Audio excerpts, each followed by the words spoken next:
होने लगती है।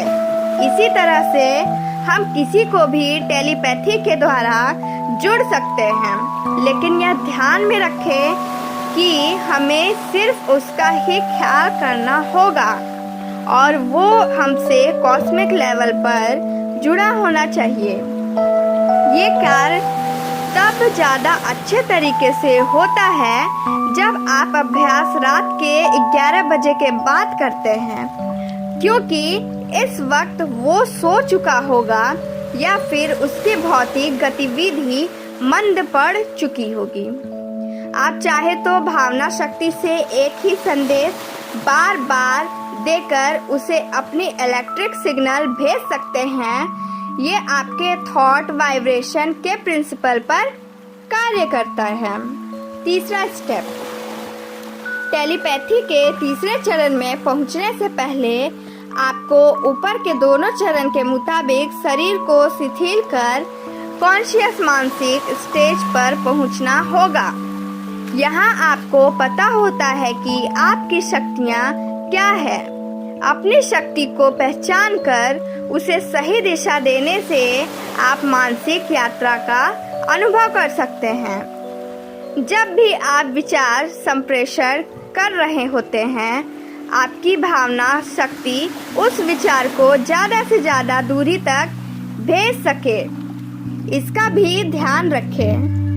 जितनी ज़्यादा आपकी विल पावर स्ट्रांग होगी, आप विचारों को उतना ही दूर भेज पाएंगे। कोशिश रखें कि उस वक्त आपके ऊपर मानसिक दबाव न बन पाए। एक विचार सोच ले जो आपको सामने वाले के पास भेजना है। याद रखें, यह थॉट छोटा और स्पष्ट हो, वरना आपको भेजने में प्रॉब्लम होगी और सामने वाला उसे रिसीव नहीं कर पाएगा। प्राण शक्ति को बढ़ाने के लिए ध्यान की पिरामिड ध्यान अवस्था सबसे बढ़िया है। टेलीपैथी के अभ्यास के बाद योग निद्रा जरूर ले। ये आपकी थकान मिटा देती है और आपके ऊपर जो मानसिक दबाव बनता है उसे कम करती है। इसके अलावा आपकी प्राण शक्ति को ज़्यादा से ज़्यादा स्टोर करने का काम करती है। टेलीपैथी मानव मस्तिष्क और मन की रचना का एक विज्ञान है।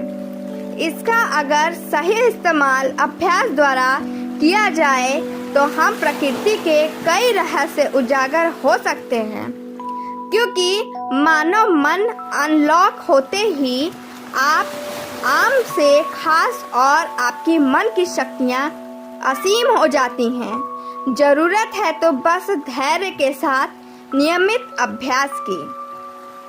अब जानते हैं मन का प्रोग्रामिंग कैसे होता है। अवचेतन मन एक सॉफ्टवेयर या रोबोट की तरह है, जिसकी प्रोग्रामिंग चेतन मन द्वारा की जाती है। अवचेतन मन एक रोबोट की तरह है जो स्वयं कुछ अच्छा बुरा सोच नहीं सकता। वो तो केवल पहले से की गई प्रोग्रामिंग के अनुसार स्वचालित तरीके से कार्य करता है। हमारे हर एक विचार को हमारे अवचेतन मन पर महत्वपूर्ण प्रभाव पड़ता है, या यह कह सकते हैं कि हम जो कुछ भी सोचते हैं या करते हैं उससे हमारे अवचेतन मन की प्रोग्रामिंग होती जाती है और फिर बाद में धीरे धीरे अवचेतन मन उस कार्य को नियंत्रित करने लगता है। हमारी आदतों और धारणाओं का निर्माण भी ऐसे ही होता है और बाद में वह आदत स्वचालित रूप से अवचेतन मन के द्वारा नियंत्रित होती है। यह हम पर निर्भर करता है कि हम अपने अवचेतन मन की प्रोग्रामिंग कैसे करते हैं। एक बार प्रोग्रामिंग हो जाने के बाद अवचेतन मन उसी के अनुसार कार्य करने लगता है, चाहे वह कार्य गलत हो या सही। चेतन मन कॉन्शियस माइंड को विचारों का चौकीदार या गेटकीपर भी कहा जा सकता है। दरअसल हमारा हर विचार एक बीज की तरह है और हमारा अवचेतन मन एक बगीचे की तरह है। हमारा चेतन मन यह निर्णय करता है कि अवचेतन मन में कौन सा बीज बोना है और कौन सा नहीं।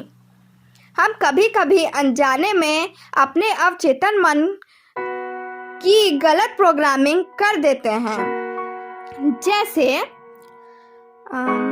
अगर मैं यह सोचता हूँ आज मैं यह लेख नहीं लिखूंगा, तो यह छोटा सा विचार धीरे धीरे मेरे कार्य को कल पर टालने की आदत बन सकता है। गहन चिंतन और मेडिटेशन के द्वारा हम अवचेतन मन की रीप्रोग्रामिंग करके इसमें इंस्टॉल किए हुए गलत सॉफ्टवेयर को धीरे धीरे डिलीट कर सकते हैं। हमारे जीवन में एक महत्वपूर्ण भाग को अवचेतन मन नाम का रोबोट नियंत्रित करता है और यह रोबोट चेतन मन द्वारा की गई प्रोग्रामिंग से नियंत्रित होता है।